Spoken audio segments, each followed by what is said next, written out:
I continue to read the biography of Isaiah Berlin, A Life by Michael Ignatieff. This is Chapter 7, The Brethren, 1934 to 1940. In the summer of 1934, after his little explosion towards One Trot, Berlin paid his first visit to Palestine.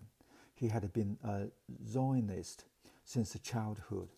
This was his first chance to see the Promised Land, ruled since 1918 as a League of Nations mandated territory by the British Colonial Office.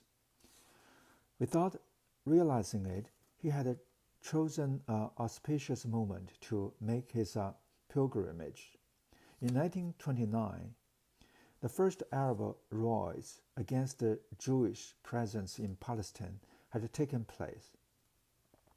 In 1936, a full-scale Arab revolt, both against the British mandate and against the Jewish immigration, was to explode. The summer he happened to choose belonged to the calm before the storm.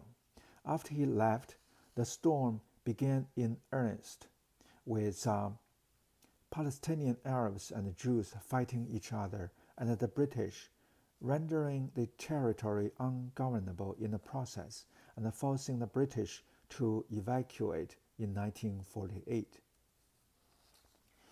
First, he stopped over in Salzburg to hear Toscanini, then traveled to Venice, where he met up with his All Souls colleague, John Foster. They took shape together for Alexandria and Cairo, much to Foster's surprise. When the train carrying them through the Sinai Desert across the frontier into Palestine, and a Jewish conductor in a uniform asked for their ticket, tears came to Berlin's eyes. It was the first time he had ever seen a Jewish official in authority anywhere. But his ironical composure returned when they reached Tel Aviv. He was both appalled and enthralled by the manic energy of the place. Cars honking, policemen shouting at the traffic in both Hebrew and Yiddish, and widely incongruous sights like a caravan of camels, led by a little Polish Jew in a black bowler hat, making suitable Arab noises to the camels. But just when he thought he had landed in some exotic Oriental bazaar, he would catch sight of a group of intellectuals wandering up the street, discussing Hebrew etymologies, and feel that this was a city after his own heart. The first wave of German refugees from Nazi Germany, more than 40,000 in 1934 alone, had begun to arrive, and their presence gave the town the feverish atmosphere of the Klondike Gold Rush. The Germans were all over the place, swarming about with little portfolios under their arms, doing business everywhere, in cafes, in buses, in bathing huts, in the sea, everywhere save their offices. They were often comically ill at ease in their new Mediterranean homeland, as Berlin wrote his parents. Their first instinct on arriving in Tel Aviv was to buy a bus timetable, a Fahrplan. Quote, they come at 10 a.m. to the place, no bus. They ask whether there will be a bus soon. The Jew in charge says no bus, no hope of a bus. The German Jew begins, Aber Ihren Fahrplan, end quote. But he himself was just as nonplussed to discover that he actually belonged to this noisy, vital Levantine family. Quote, as for the Jews, they are most odd and fascinating, and I felt equally uneasy with them and away from them, like relations one hasn't seen for 30 years or something, to whom one knows one is, even feels related, but whom one doesn't really know and is afraid of, and has to treat on an utterly familiar footing, though knowing nothing about them and even afraid of them. End quote. During his months in Palestine, he lived two lives, one with the British officials like John Foster and Thomas Hodgkin, the left-wing Oxford friend, then working for the High Commissioner, the other with his Jewish friends and relations. By day, he would watch synchronized motorcycle riding displays at the British Ports Day at Nablus and drink in the bar of the King David with tired British officials after a Somerset Maugham novel, who grumbled about the uppity Jews while their drinks were refilled by Nubian servants in Daliljabah. In the evening, he went back to Aunt Ida and Uncle Yazak Simonovs to hear them denounce the imperial machinations of the British Englishness and Jewishness came into conflict within them, and his letters home record the division. Aunt Ida, he confided to his mother, was a little too full of stories about the British atrocities for his taste, while most British officials were too pro-Arab. He journeyed about, sometimes in Foster's company, sometimes on his own. One day visiting a mosque in Damascus, or the sea front in Beirut, sleeping under the stars in Jerash on a Roman gravestone, which engraved its inscription into his bag through the folds of his loden overcoat. Then journeying up to Kibbutz, where he met a memorable old Russian socialist revolutionary woman who, when he offered to pay for her meal, said in a leathery voice that there was such a thing as being over mean and over generous, and being over generous was also a sin. He was insatiably curious, dashing up to the university to meet a historian of Zionism, making his first acquaintance with Gershom Scholem, the great Hebrew scholar. Journeying to Amman to meet with fiercely anti-Zionist Palestinians, as he remarked to his parents, he would have gladly seen the Palestinian leader, the Grand Mufti himself, if the Mufti had been in the habit of meeting Jews. Yet, instead of becoming more Zionist, he continued to see Palestinian through English eyes and through the filter of some very English metaphors. He viewed Palestinian as an English public school. The High Commissioner was the headmaster. The Colonial Office was the board of governors. The school itself was divided into the Arab house and the Jewish house. Most of the masters liked the Arab house because its pupils were gay, affectionate, high-spirited, and tough, occasionally liable to break up and have a rag and break the skulls of a few Jews or an Englishman perhaps.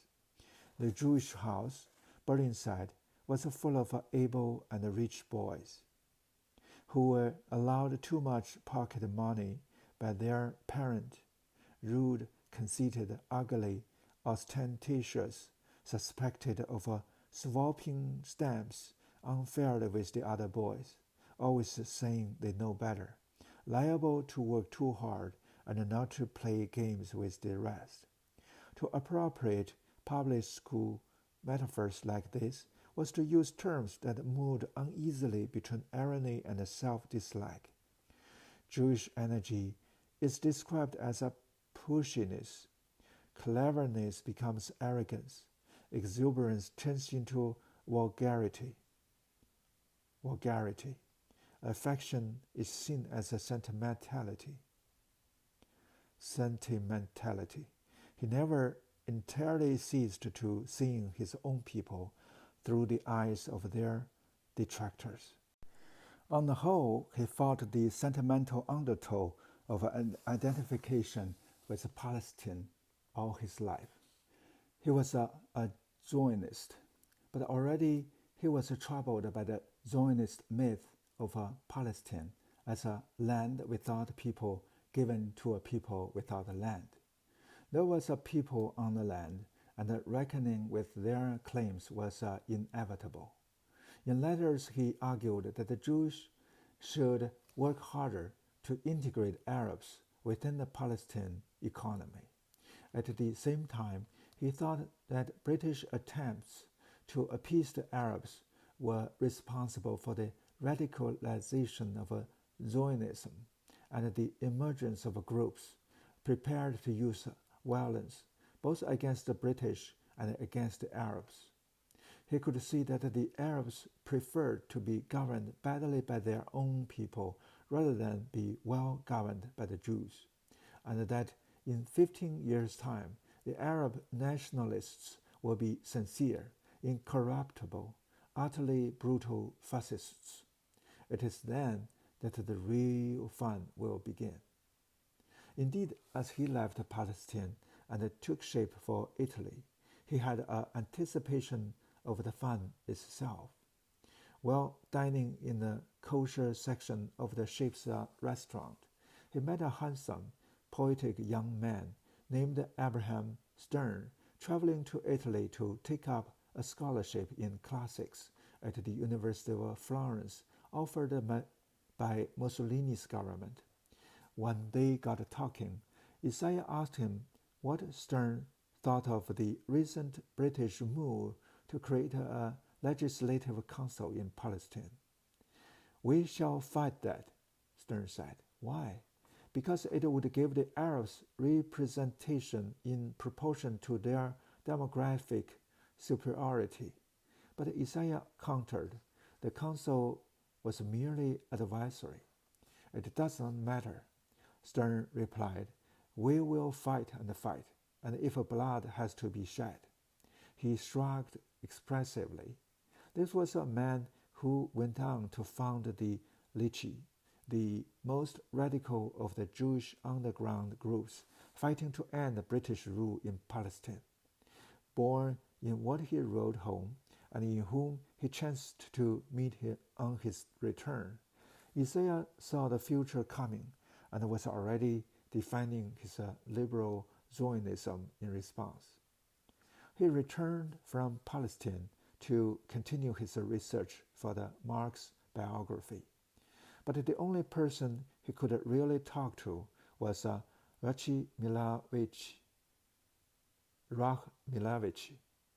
Here was someone who seemed on first-name terms with Isaiah's subject, the visionary, if apocalyptic, German and Russian exiles whose peopled Marx's milieu in the Paris cafes and tenements of the 1840s.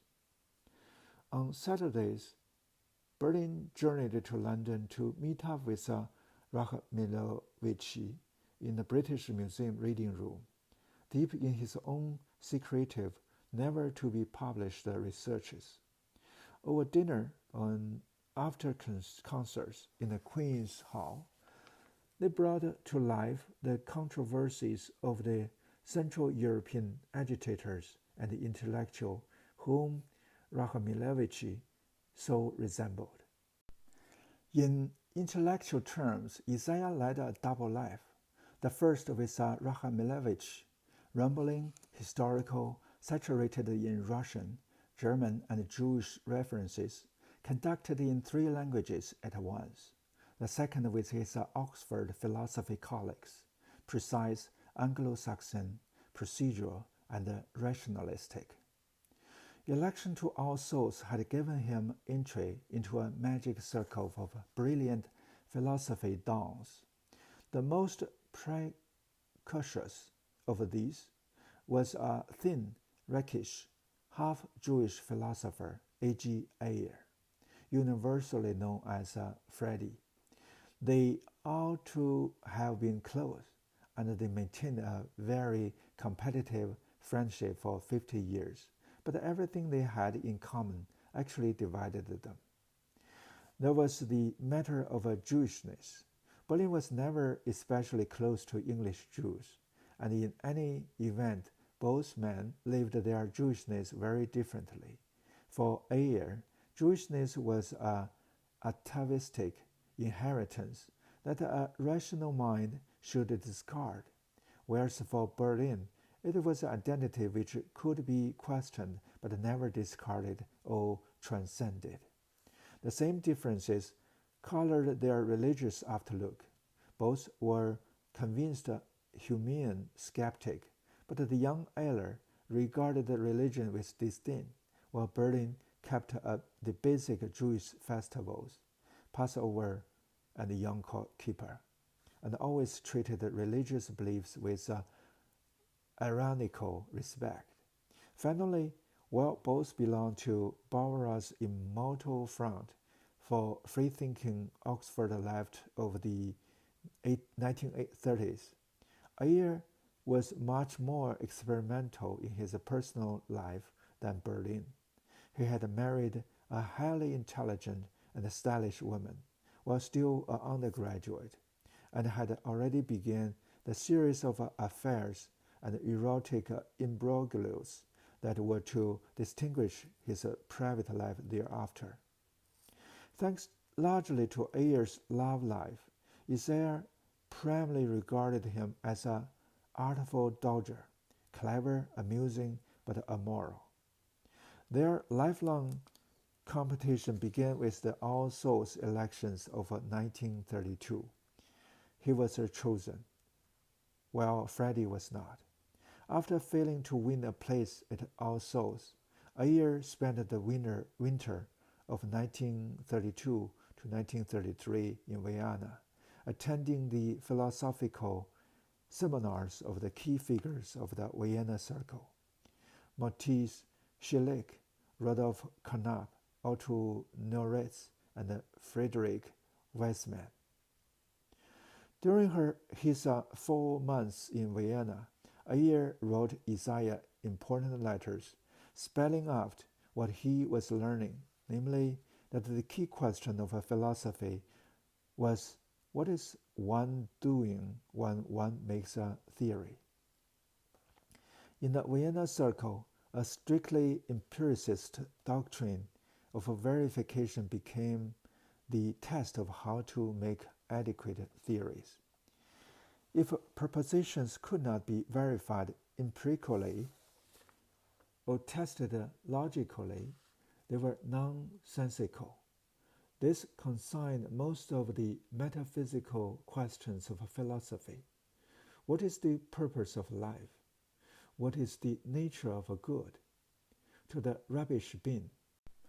Logical positivism, as the Vienna Circle doctrine came to be known, desired, in Bernard Williams' words, to turn philosophy into the humble arbitrist of metaphysics and secretary to science. Ayer was intoxicated by these doctrines. He was an iconoclast by temperament, and the Vienna ideas applied the axe to the philosophy he had been taught. In a letter from Vienna to Isaiah, he conveyed his sense of intellectual excitement. Quote, "Philosophy is grammar. Where you would talk about the laws, they talk about the rules of grammar.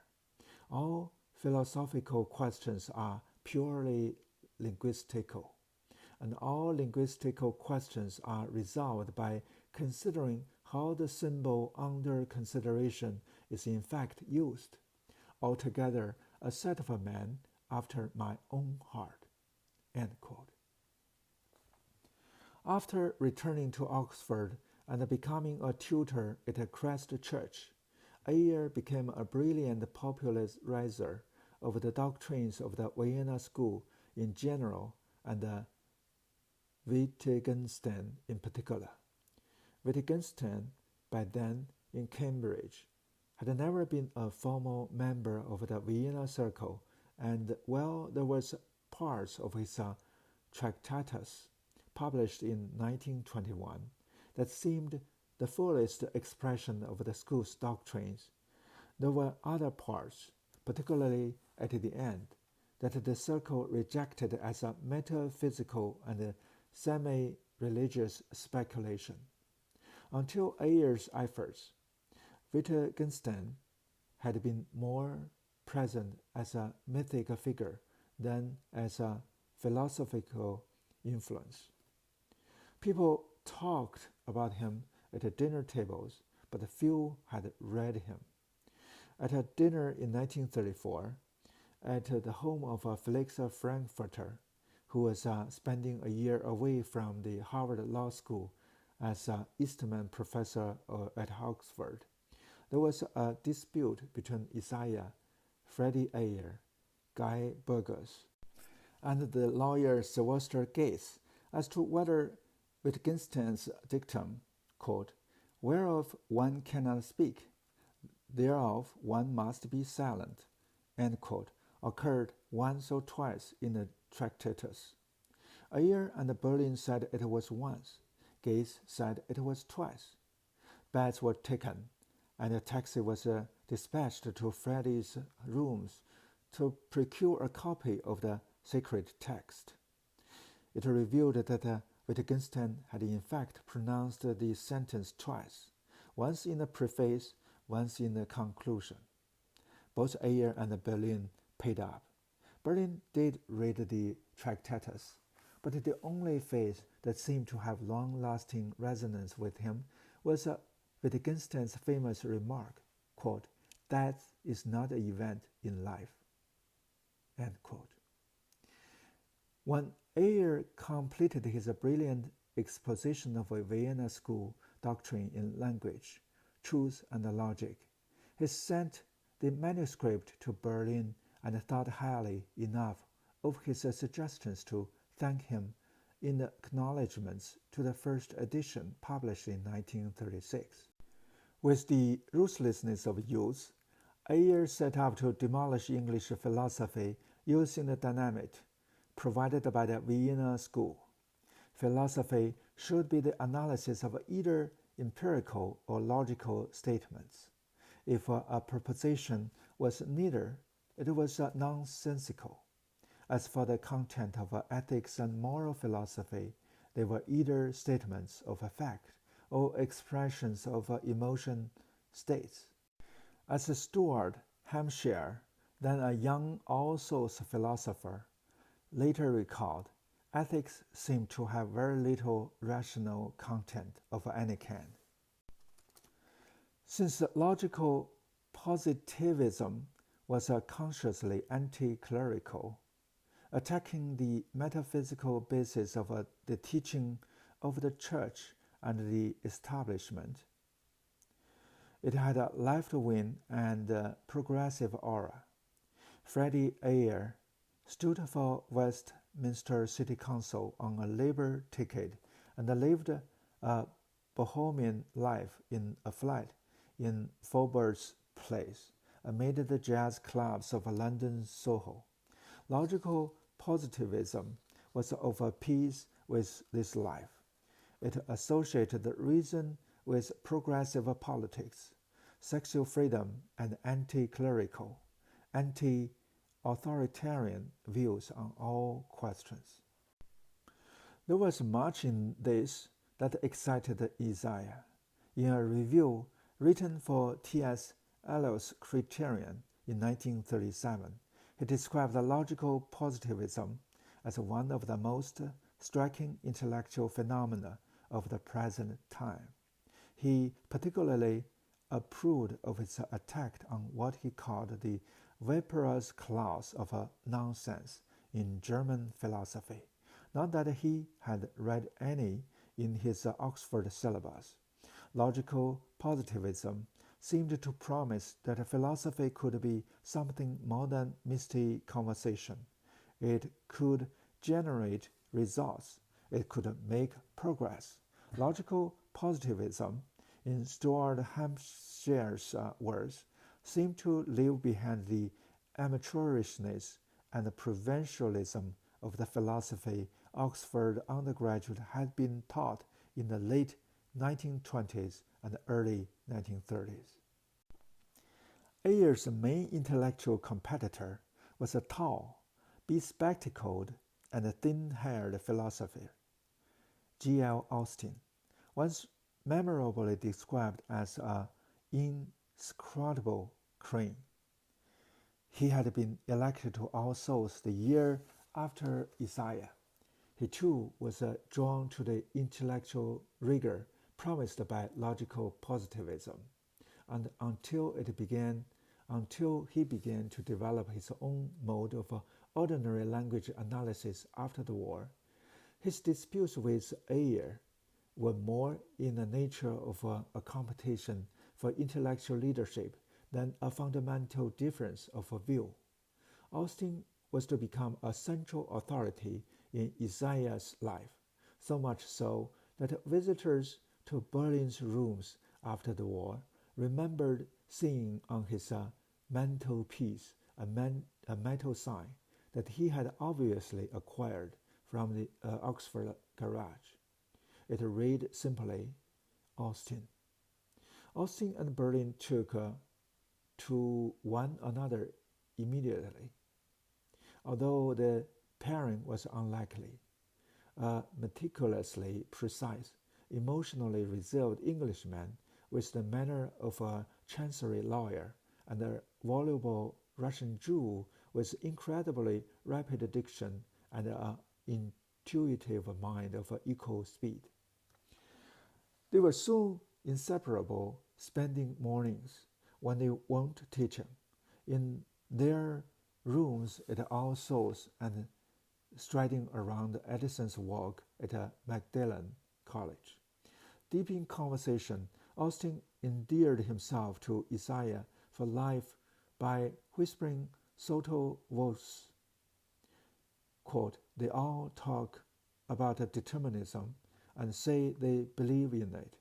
I have never met a determinist in my life. I mean a man who really did believe in it, as you and I believe that men are mortal. Have you? End quote. This remark, aimed at Ayer, defined their mutual commitment to the idea that free agency was inseparable from the very definition of a behavior as human, in the very intelligibility of the language of purposes, intentions, and valuations. Let me stop here. We'll finish the chapter in the next reading.